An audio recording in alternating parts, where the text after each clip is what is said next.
My name's Christina. I'm the communications coordinator at AdkAction. And if you do not know us, we are a nonprofit located up here in the Adirondacks of Northern New York. And our mission is to work in a number of different project areas that all work to address unmet needs here in our region and a little beyond too. We work to uplift our communities and preserve the natural character of the Adirondacks as well. Make life a little bit better for both visitors and full-time residents to the Adirondack Park.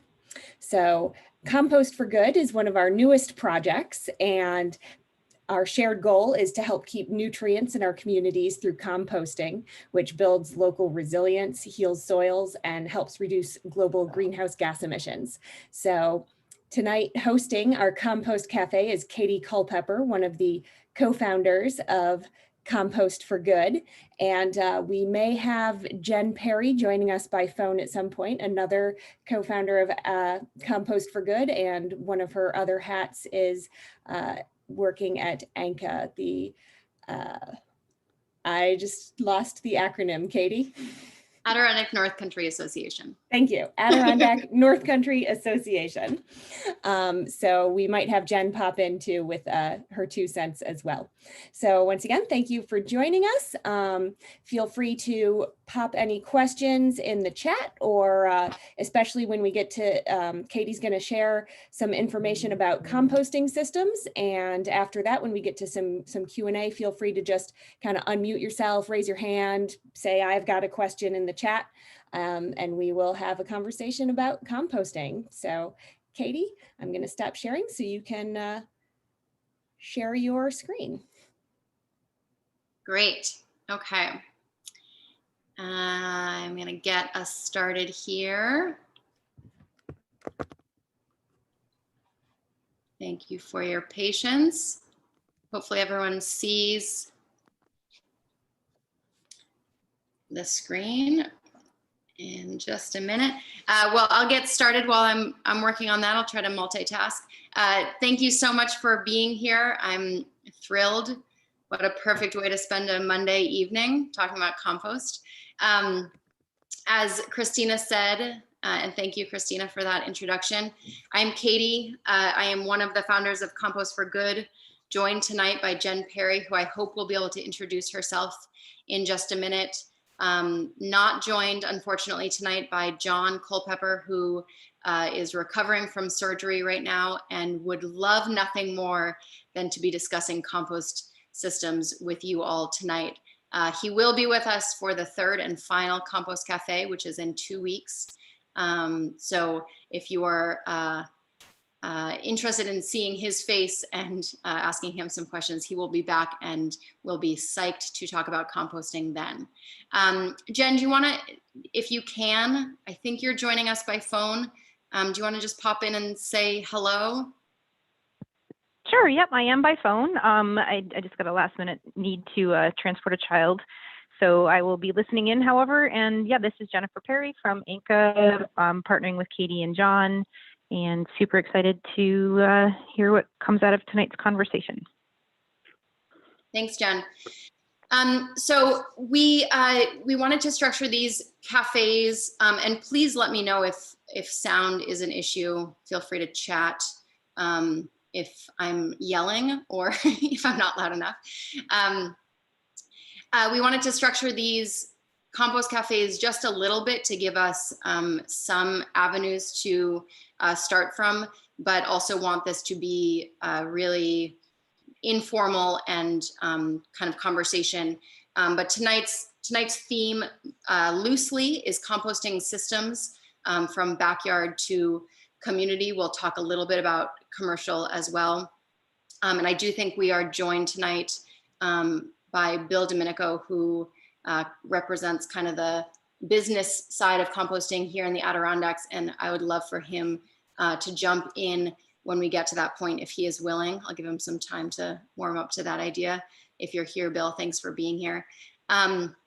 So before we get into different systems for composting, I wanted to get into a little bit about just foundationally what is composting, so that as we're sharing ideas and asking questions, we have kind of that foundation that is shared. And so what is composting? When we are talking about composting, we are talking about the breaking down of organic wastes in oxygen-rich environments. Organic waste is going to break down no matter what, as is evident if you have left bread out on the table for too long, or lettuce in the fridge for too long. Organic waste is going to break down, whether you create the ideal conditions for it or not.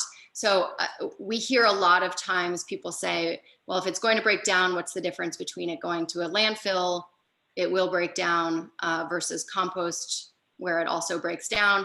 And that's a really, really great question. And that's where the oxygen levels come in. In a landfill, organic wastes are being broken down in oxygen poor environments, and that is known as anaerobic decomposition.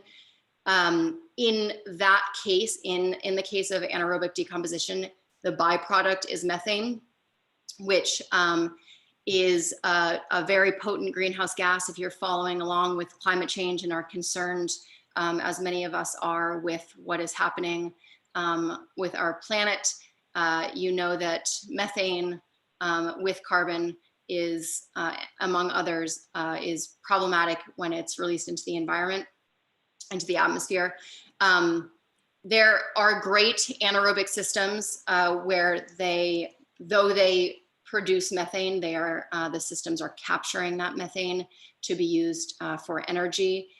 So it is not that all anaerobic decomposition is bad. I don't want to say that, but when we're talking about composting, we are talking about aerobic decomposition, which is breaking down organic waste in the presence of oxygen. So that's the main first thing to know about what composting is. And in general, we are trying to create conditions that promote a diversity of microorganisms. The microbes, the microorganisms, are the ones who are doing the heavy lifting. They're the ones who are doing the work of decomposition. So our role as composters is just creating an environment where all of those microorganisms are happy to get up and go to work every morning. So that's our job. We're trying to create that environment, and that composition of microbes looks different depending on what kind of composting you're doing, and also changes throughout the composting system, which we may get into more depending on where questions take us. And then also, just very basically, we are trying to replicate what's happening in nature all the time anyway. If you walk into a forest and dig into the earth, you will notice this dark, beautiful, rich soil. And that is the product of plants and animals and insects and trees dying and decaying and building that soil up. And so what we are trying to do is capturing all of those organic, all of that organic matter as it breaks down and bringing it back to the soil, building our soil around us. And to that note, the other main important thing that we're doing when we are composting is we are creating a valuable soil amendment.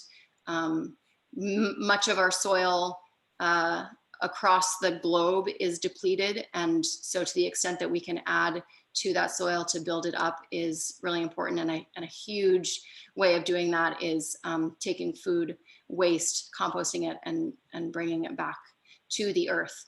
And so that's another case against landfilling, is when you landfill food waste, you dig a hole and bury all of those nutrients. And what we're doing with composting is we're trying to capture those nutrients and use them on the land. And so with that foundation of composting, now that we share that understanding of what composting is, we can talk about the different factors to consider when you're thinking about composting. It's really important. Reason I share this is that I want to stress that there are 1.5 zillion ways of composting, and they're all good. If you're keeping food waste out of a landfill and breaking it down and using it in whatever way you're using it, that's good. There are lots of different entry points, and a lot of it depends on your resources and your interests. And so lots of factors to consider when you're thinking about a compost system that's right for you. But 3 that I pulled out that I thought might be interesting to think about and important to think about is how much time and interest you have in composting. If your answer is 0, 0 time, 0 interest, then thank you for still being here tonight. That's great. But if your answer is 0, that's going to, your system for composting, your approach to composting is going to look very, very different than someone who is just super jazzed about composting and wants to be involved as much as possible and digging in it and really actively composting. So just kind of recognizing where you are on that spectrum is a really important point of entry into composting. Another important one is how much space do you have? If you have 250 acres of land and you're excited about composting and using that land for composting, then your composting system is going to look really, really different than if you are in an apartment in the city and you have your countertop and that's kind of your only space, or you have a balcony but not much outdoor space to work with. And that doesn't exclude anyone from composting. It just will change the approach of composting quite drastically. And then another factor to consider is, what are your goals when you're thinking about composting? Maybe it is just that you don't want to pay so much to bring your garbage to the dump. That's a perfectly reasonable reason to want to figure out another way to handle food scraps. Maybe it is that you want to start a garden, or you want to improve a garden space. And so you want to compost your food scraps to bring those resources back into your soils. Lots of different reasons for wanting to compost, and recognizing what that means to you is important in figuring out your journey forward in composting. So with that in mind, I thought it might be fun to look at 3 different backyard systems. So we're going to look at some backyard systems, look at a community scale compost system, and then get a little bit into more of a commercial scale operation. But for the backyard systems, I thought it would be fun to look at 3 different examples. And those are 3 examples from the backyards of the 3 founders of Compost for Good. So me, Jen, and John, all passionate about composting, all excited, all on the same page in a number of ways around composting. Yet if you look at our backyard systems, they are vastly different. And so we're going to start with John's composting system, and he's not here to defend himself, so hopefully I do a good job of describing what he's got going on. John's system. So his system is, he uses a compostable bag, that's that green that you see there, and he's using a 5-gallon bucket to collect. He is layering food waste and wood pellets, same kind of wood pellets that one would use in a pellet stove. You can buy by the bag from a hardware store. And he is filling the bucket until it is to the top, tying the bag, and then dumping those bags into these pieces of road culvert. So he had some scraps laying around. He had access to these pieces of road culvert. So he made a line in his backyard and is just piling those bags up. When that first tube is filled, he'll cap it. You can see in the final picture, there's a plywood cover over that last one. He'll cap it and he'll just let it sit. And this is a super, super passive system. He is loading it up and then walking away, and it will take probably a couple years to totally break down, but he's not in any hurry. He's not anxious to get that product. So this is a perfectly fine system for him. This is a passive composting system that is working for him.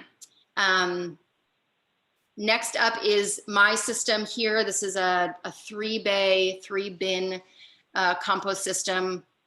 I've got a little bit of a different situation. I'm composting both food scraps and animal waste. Right now I'm doing that all in one composting system. That may change, but for now I'm happy with that. I'm doing a 3-bay system because I want to be a little bit more active in my composting. I'm anxious to use the compost on my garden.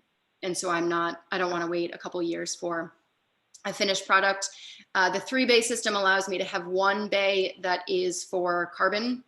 So I'm able to stockpile whatever I have access to. And so right now it's a combination of wood chips and wood shavings and some ripped up cardboard as well. And so that's the 3rd bay, is just where I keep carbon material. So it's on hand. The first 2 bays are where I'm actually doing the composting. So the middle bay, which you can see in that bottom photo, is filled, and now that's just resting. That will rest, hopefully will be finished fully decomposing by the time the 1st bay is filled. So the 1st bay is where I'm layering carbon, food waste, carbon, food waste. And hopefully by the time that's totally filled, the 2nd bay will be ready to use. So I will take the slats off. You can see in that top photo, those slats are removable. So I'll take those out, pull out that material, and then transfer what's in bay 1 into bay 2. That flopping of material is good for a number of reasons.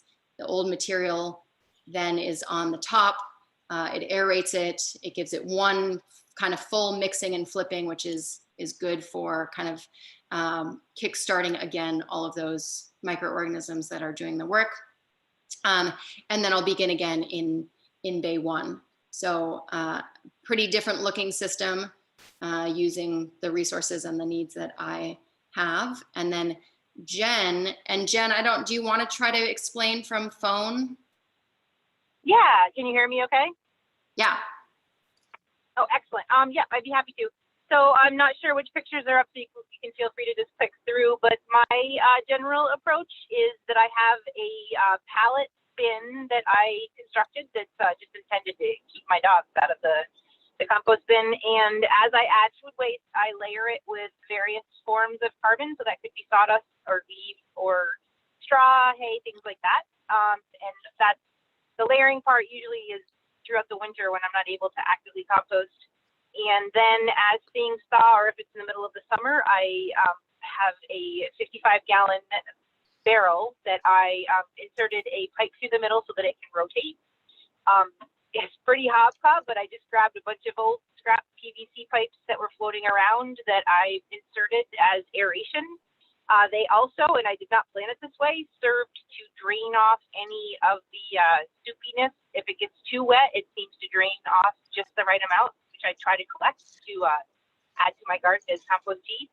And otherwise, if the mixture inside is too dry, I will use the same pipes to water the food scraps as they're tumbling inside.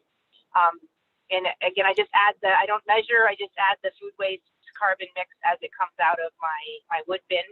And the PVC pipes also have the purpose of, when I do spin the drum, they hopefully break the material up and keep things well aerated. I rotate the barrel a few times a day.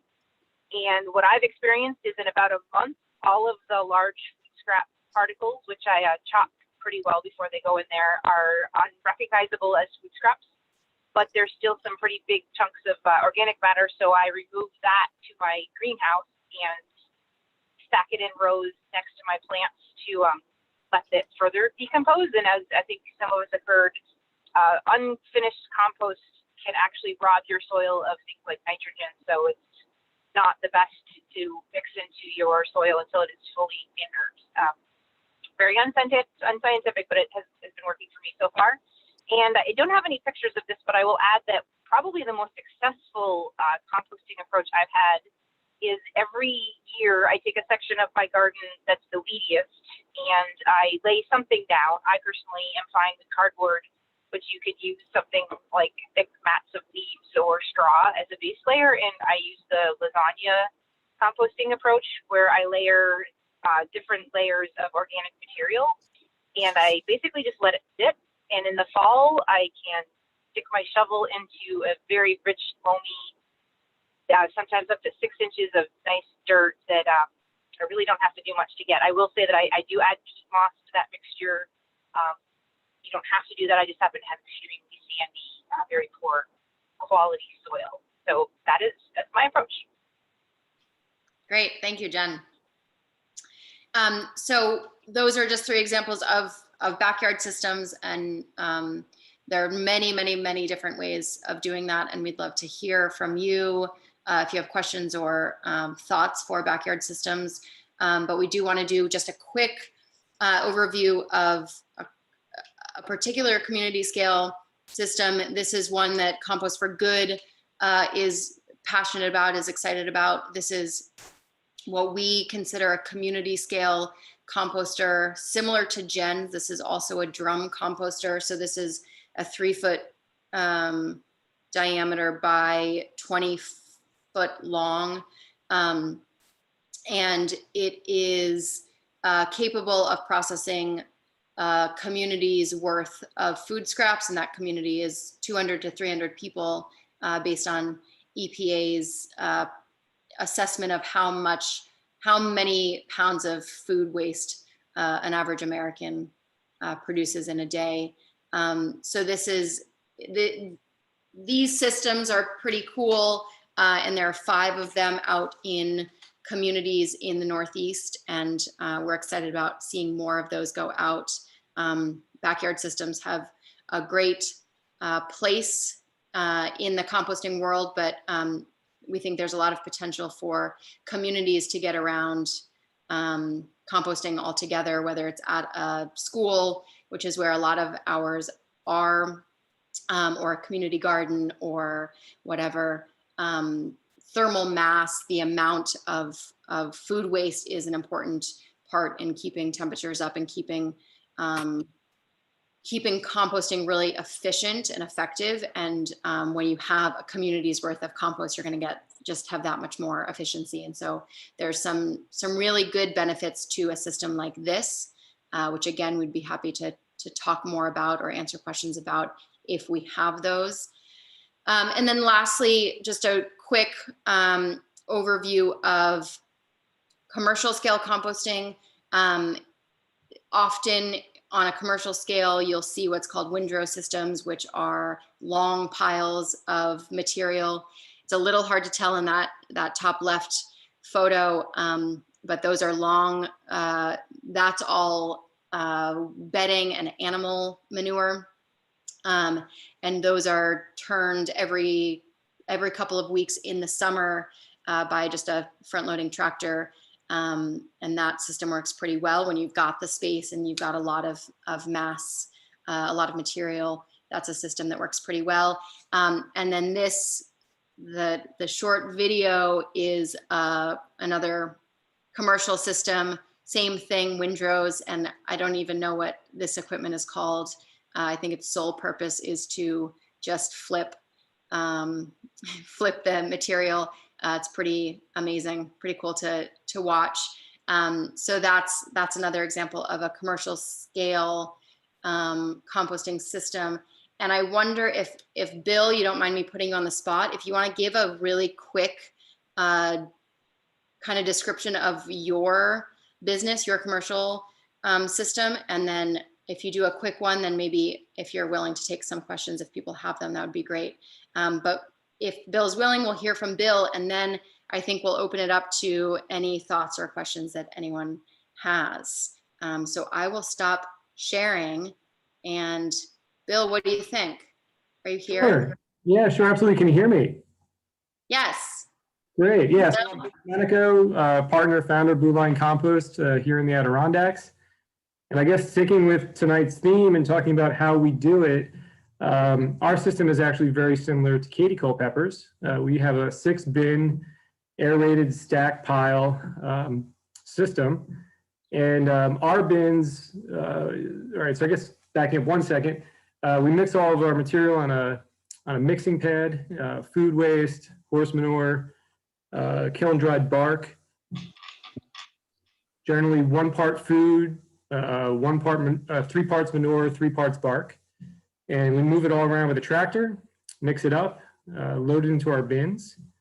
The first bin represents that material will be there for about 1 week. We turn it into the second bin, and we turn to the third bin. By the time it comes out bin number 6, it's ready to stick or store in a static pile where it ages just a little bit more before we can sell the product. Thanks, Bill. And for those of you who are in the Adirondacks,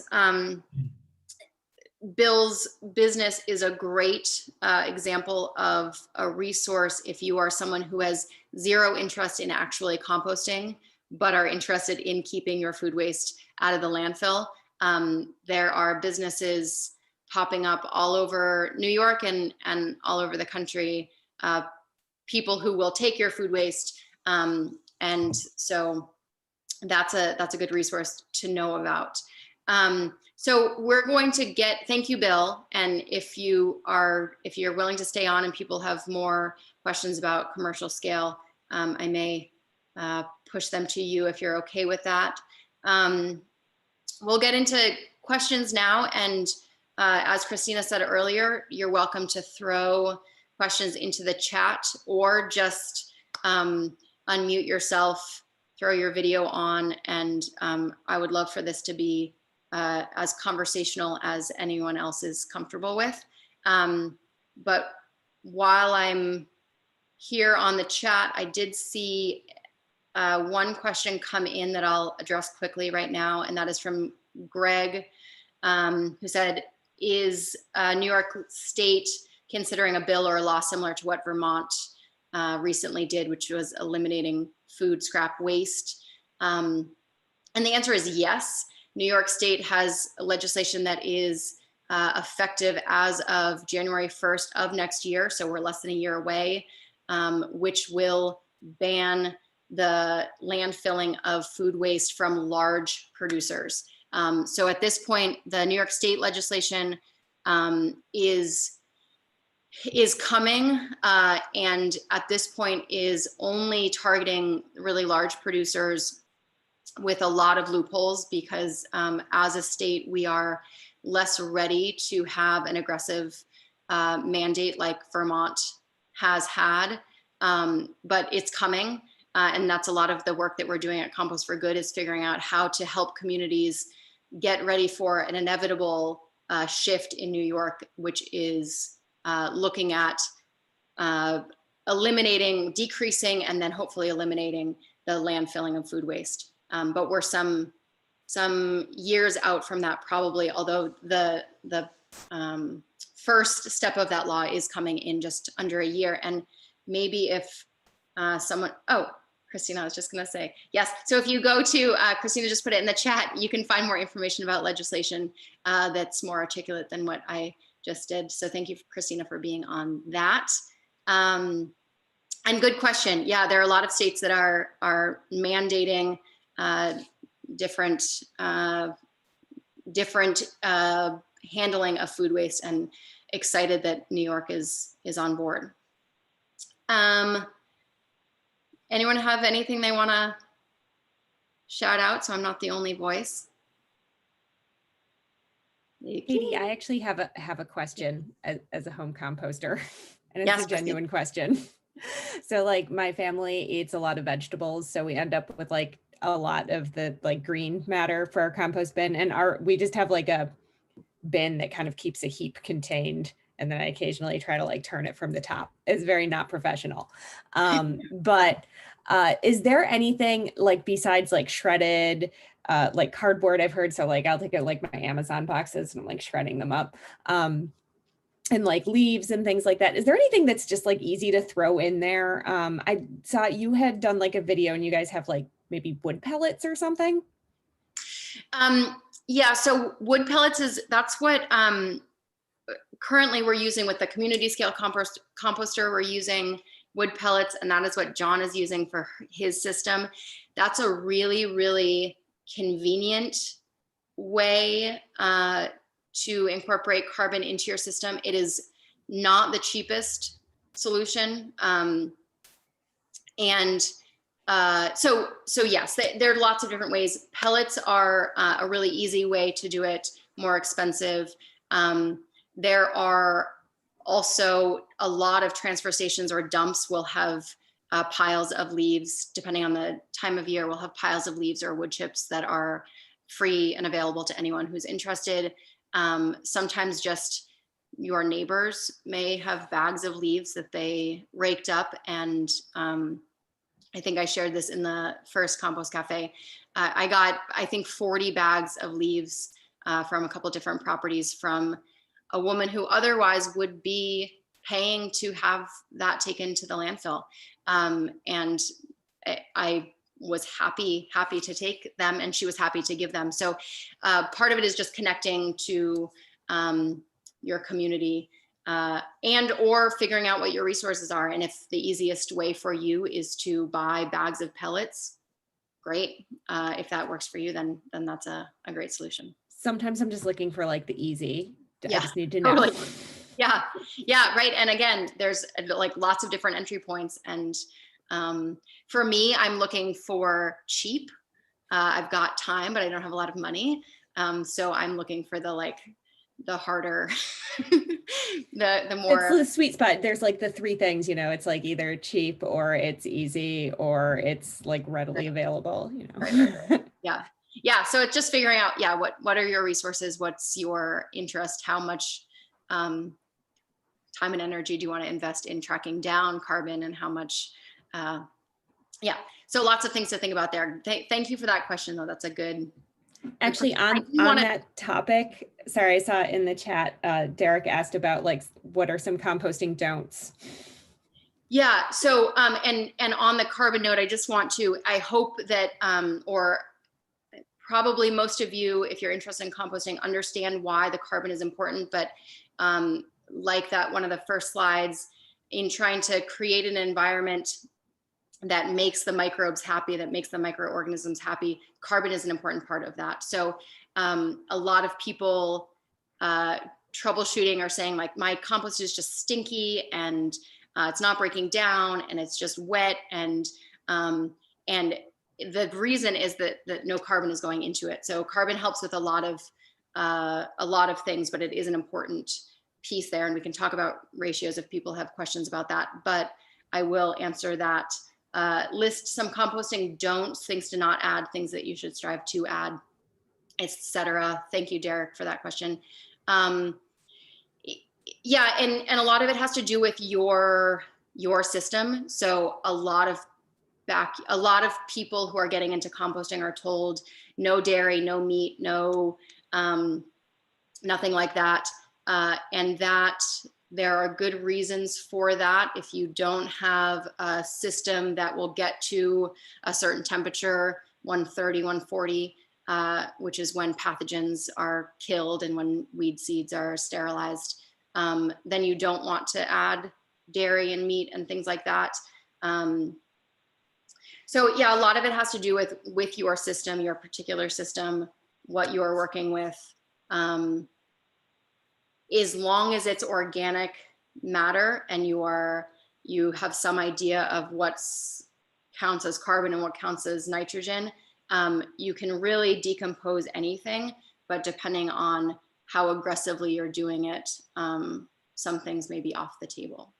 It's hard to answer that question. Sorry, I didn't do a great job, but yeah, depending on your system, you can compost anything, with the exception of probably, like, you don't want to compost kitty litter, and people discourage dog waste, but otherwise, for the most part, I think you're good to go. If it will rot on your countertop, it can go into your compost pile. Roger, everyone's shy tonight. No one's just piping up.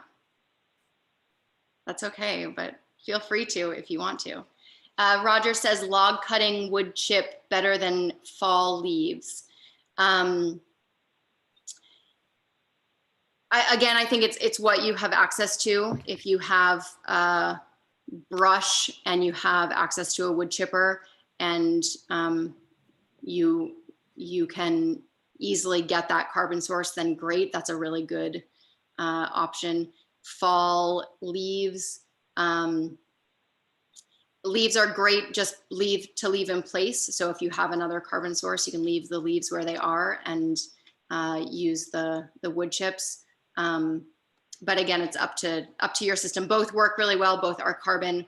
You don't want to use green leaves because those would count as your nitrogen. But both are good. Does that answer your question, Roger?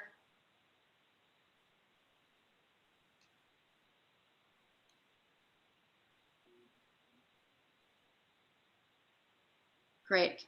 I will assume yes. I have a question real quick about Yes. carbon. Would something like charcoal, which is just straight up carbon, has that ever been used as an additive? And if you need another source of it?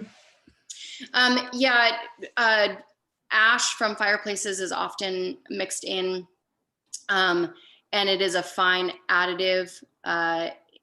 You don't want to be too heavy on it because the pH can affect your end product in ways that you may or may not want.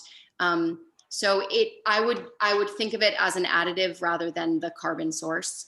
But yeah, certainly able to use it. And that's a question that comes up a lot because a lot of people have wood ash, and you have to be a little bit careful with just adding it to your garden, although you certainly can.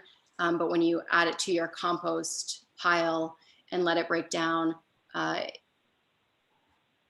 compounds in there are more available to plants once they're broken down a little bit more. So you've got a little bit more wiggle room when you go through the composting process rather than just adding it right to the soil. I'm bouncing around. There's lots of things coming in. Rosalie says, I live alone, so don't have a lot of food scraps, but do have a lot of leaves and newspaper and coffee grounds. Any help for me? Yes, Rosalie. Well, coffee grounds, even though they're brown, and sometimes we talk about carbon and nitrogen as greens and browns, coffee grounds are nitrogen rich. And so even just doing coffee grounds and leaves and newspaper would be a perfectly fine compost ratio.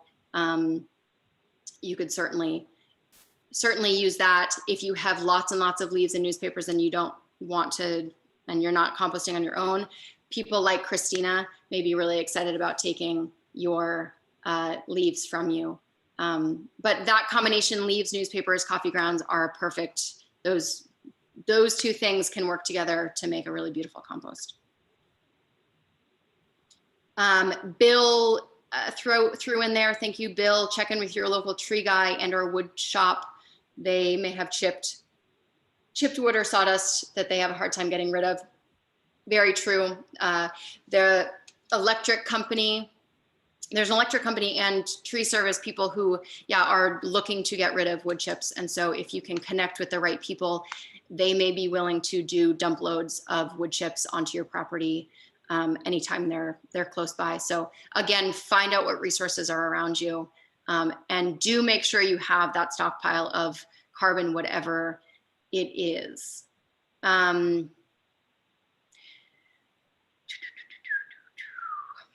While I'm looking, does anyone want to just shout out? Actually, can you have too many coffee grounds in your compost? Is it cool to have caffeine in there? I have no idea. Yeah, that's a good question. And it looks like from studies that have been done on, a lot of coffee companies, coffee shops are doing, a lot of them are doing worm composting. But studies that have been done, it looks like the caffeine that transfers through is negligible, so is not going to make a huge difference. So I would say on the scale that you're producing coffee as a household or even in a coffee shop, you're probably safe. Do the worms just get really active? That's a good question. I don't know. I don't know if they get they get jazzed up on the caffeine or not. Good question. Should check in with the coffee shops and see if they have, their worms are just like always going, always on. I can talk a little bit about worm vermicomposting if you'd like. I have a worm farm. Yeah, please. It's fairly easy, and especially for folks that don't have a lot of green material. You can set up a worm bin. You don't have to go outside in the cold and snow and such like that. And if you do it right, there's no odor, and they just keep breaking the material down. So yeah, it works pretty well, generally for people with a home bin on a smaller scale. Yeah, so thank you, Bill. That's great comments. Worm composting can happen outside and can be really effective outside.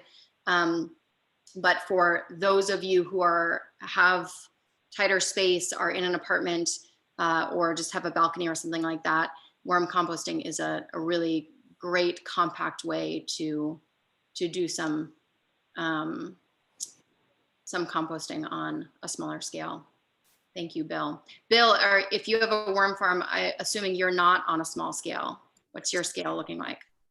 No, yeah, we have, our basement is full of our breeder bins, and out in our barn, we have a continuous flow through bin that's 4 foot by 8 foot by 4 foot. So we're a little bit bigger, but I mean, it's pretty easy for folks to do at home. Yeah, and generally, just worms are good in general. So if you are composting in your backyard, to the extent that you can encourage worms in there, worms do great work in compost. Yeah, the one caveat is don't take worms from your garden and put them in a worm bin. There's like 9,000 varieties of worms, and you just want the composting worms, not the earthworms. That's right. Right. Feel free to jump in, anyone, as I scroll through. I see Rosalie says, does a compost heap need to be covered in New York winters? Really good question. In New York winters, in cold climates, composting is going to slow, unless you're on a very, very large scale, composting is going to slow a lot in the winter. A lot of the main work in composting is happening by thermophilic bacteria, microorganisms that love the heat.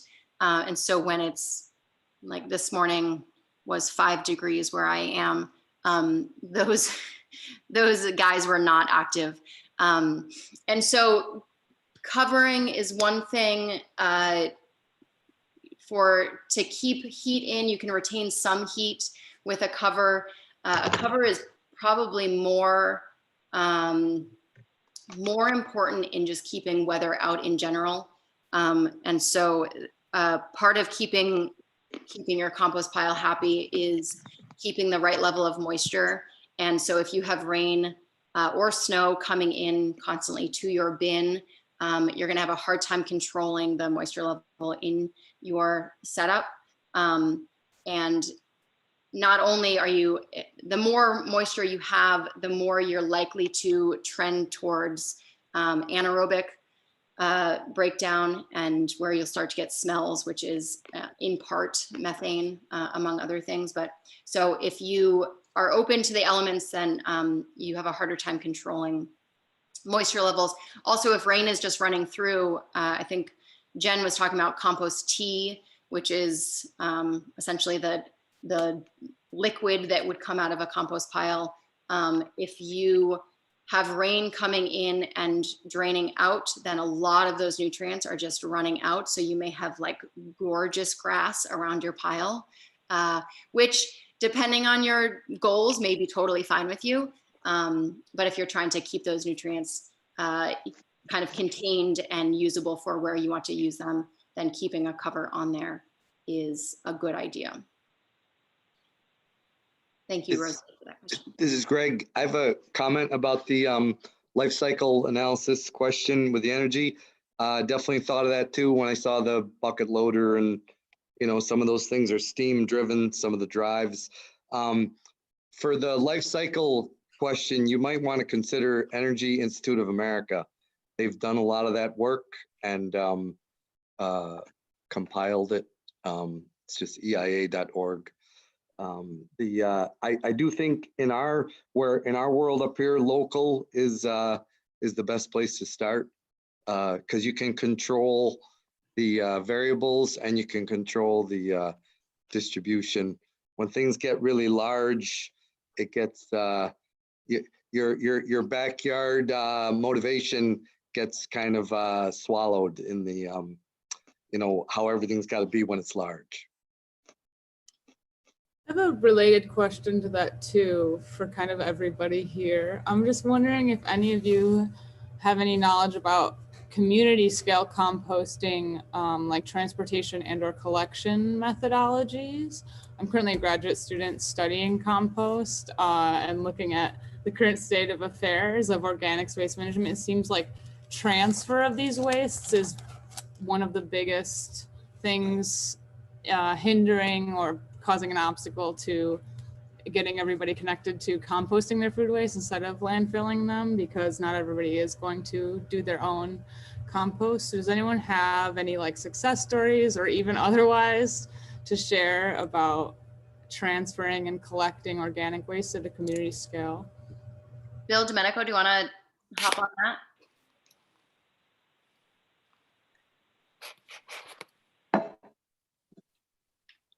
Okay, can you guys hear me now? Yes. Yeah, so transport and distance is definitely a huge factor up here in the Adirondacks. So much of the Adirondack Park is very rural. A lot of what we do is drive from community to community and pick up food waste, bring it back to our facility. We are having a lot of success with something we call the bucket swap. So we're set up at a couple retail establishments between Saranac Lake and in Ward Lumber over in Jay, New York. But these storefronts become centralized locations where people from a community can bring their compost to one spot, and then we can make one trip to the various stores in a week and do a mass collection. So, again, we're a commercial operation, a for-profit, and this is one little piece we've found that's working. I think it's something that people can recreate elsewhere. Urban areas, rural areas, it should work. Thank you, Bill. Yeah, there's also, there are a couple of examples. I think Rye, New York, I might be making that up, but I think it's in Rye, New York. The municipal, the transfer station has a drop-off location. So they have where you take your garbage and where you take your recycling, and then they have set up bucket systems where you have to be signed up to the program, but where you can just deliver your food waste at the same time, which I would love to see happening in other at other transfer stations. It's already set up to collect material, but of course, there needs to be a processing method for that food waste. So anyone here from Rye, New York? Did I lie? Does that exist in Rye, New York? Anyone? All right, well then let's say it does. I think so. I just Googled it, Katie, and it looks like you're right. The Rye Sustainability Committee food scrap recycling. So great memory. And I'm sure that at some point it seemed totally off the wall that we would be able to put like our paper and cans and glass out in a bin next to the trash and have that picked up. So maybe someday we'll just get a bucket for food scraps too. Yeah, and plenty of, in cities that's happening, right? Like there are green bins where and I don't know if we have any city dwellers who have experience with that. At least in New York City, I know a lot of that funding was put on hold because of COVID. And so a lot of those programs have stalled, hopefully not stopped, but just paused. But there are bucket systems where on a larger scale, you put out your food waste like you put out your recycling. That's happening citywide in places around the country.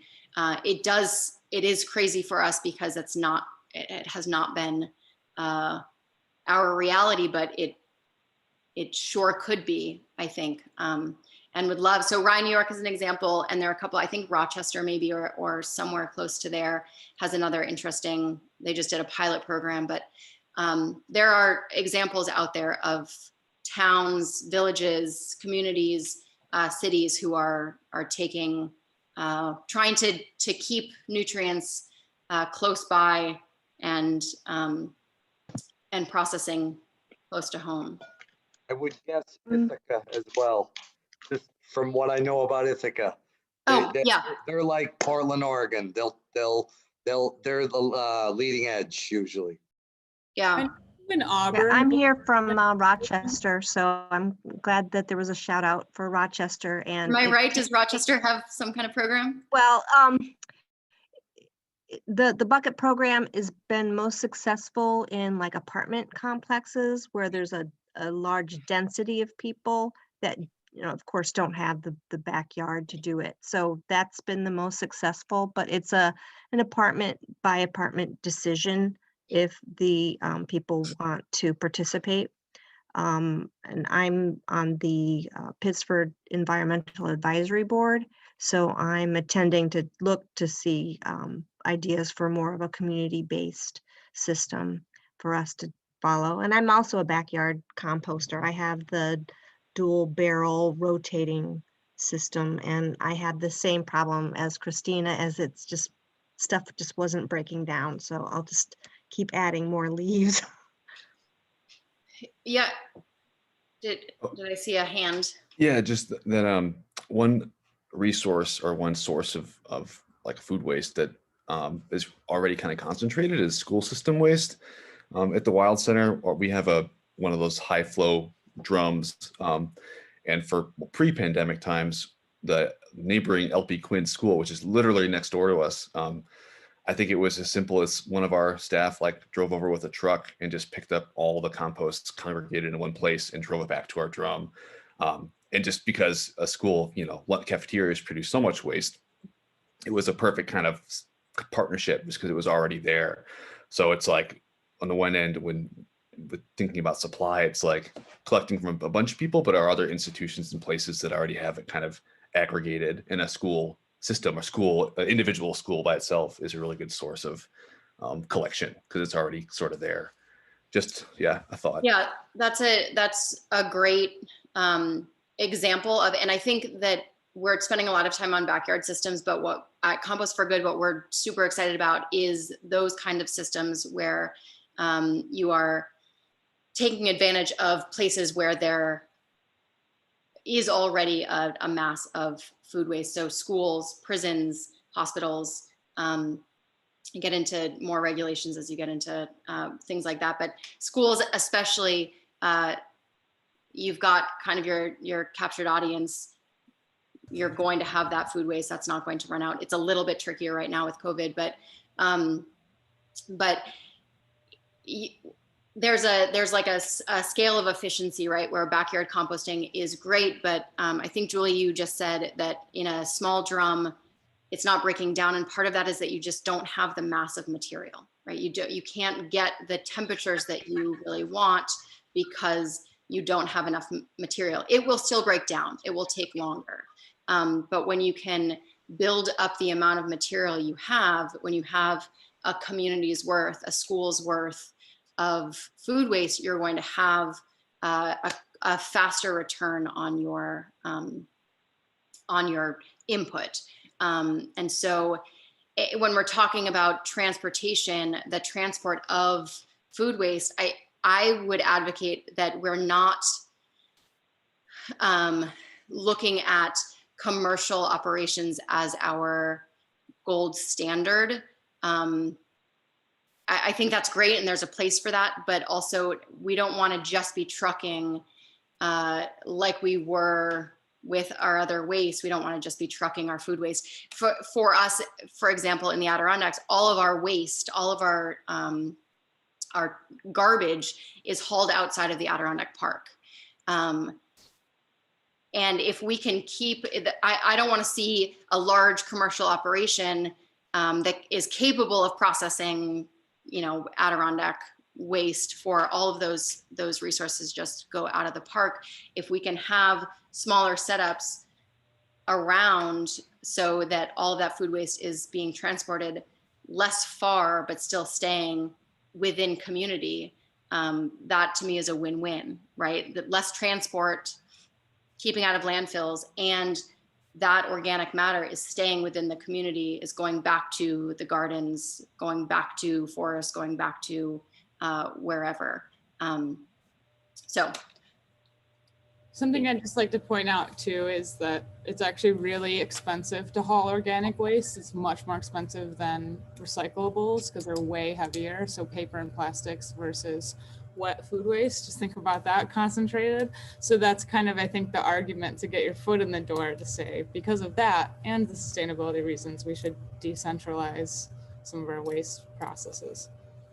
Yeah, right. And tipping fees for those who are paying to have food waste hauled as garbage, there's a compelling reason to think about other options, right? If it's just from a money standpoint, there's still reason, even if you don't, like you said, if it's not an environmental reason.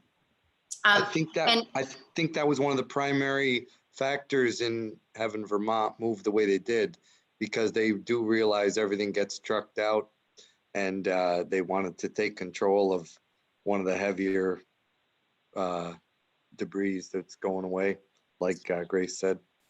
Yeah, and Vermont is really paving the way for, they're now, for those of you who don't know, they are now from the commercial scale down to the residential scale, you cannot throw food waste in the garbage. And so that took several years, and I'm sure there are still loopholes and caveats to that.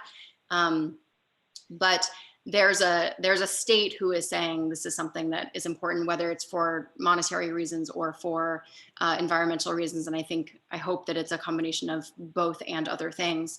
But there's an example of a state that is making it happen, has made it happen. And I think on the AdkAction website, there's a blog coming out soon that talks a little bit, that links to Vermont's work. But look that up if you are unfamiliar, because that's a great example. We are running out of time. I was just gonna butt in. Wait, Doug, are you just waving, or you have a last something? Hi, Doug. A real quick question. Hi, Katie. I'm curious about the New York legislation and which kinds of entities will be most affected kind of upfront. Great question. And Christina, do we have the presentation from the 20th that we can link here? Or so on a couple days ago, we did a joint presentation, Compost for Good, with AdkAction and the DEC, who is really doing the unrolling of or unveiling of this legislation. And we did a presentation with them where they really got into what it's affecting and how it's affecting different entities. So if Christina can link to that, she did it, she's so good. And then also, I think the link that she put on there a little bit earlier will take you to an overview of that law. Ultimately, to like really short answer is that it is only the very, very largest producers.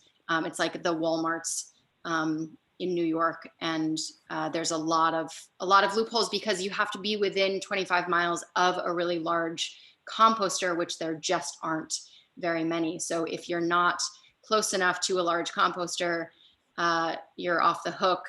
And there's all sorts of questions that I have about then what's the incentive of putting in composting systems if it then makes everyone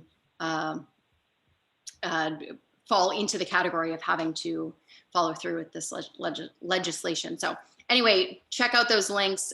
Those will hopefully answer some questions. And I will zip it so Christina can. Oh, it's okay. I was just going to say, if you go to the Compost for Good page on the adkaction.org website, so it's adkAction.org/compost will take you there. And about a third of the way down beneath the FAQ and resources, we have a whole tab about the New York State food donation and food scraps recycling law. So there's a DEC fact sheet. There's a link to the recording of the, I think it's about an hour and a half long Zoom call. And then if you just want to flip through the presentation slides from that call are also available there. And I'm going to put a direct link to them in the chat as well. So I just wanted to share that since it's a lot of good information there.